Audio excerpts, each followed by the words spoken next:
Il proteste officiellement contre l'éviction de Nicolas Anelka. L'équipe de France de foot, c'est un champ de ruines. Pas de sportifs aujourd'hui, seulement des communicants. Si le sport est aujourd'hui contrôlé, voire aseptisé, c'est grâce à eux. Maîtres de leurs paroles, mais surtout celles de leurs sportifs, ces agents de joueurs ou autres directeurs de communication jouent parfois un autre match, mais en coulisses. Une crise, elle vous surprend toujours, elle ne vous prévient pas. Et quand on parle de sport, on touche à la passion. Et quand vous parlez de passion, c'est très compliqué de mettre le curseur au centre.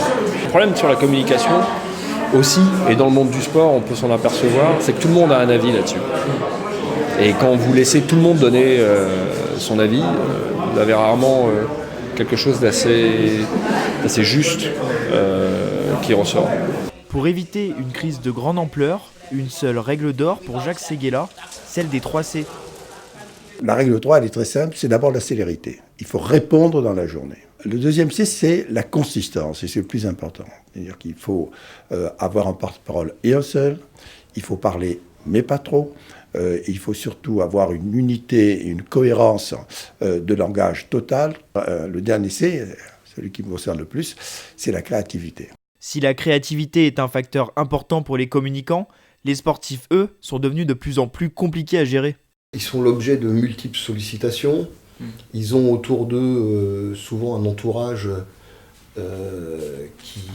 qui profite énormément de leur largesse. Donc il y a une perte d'autorité.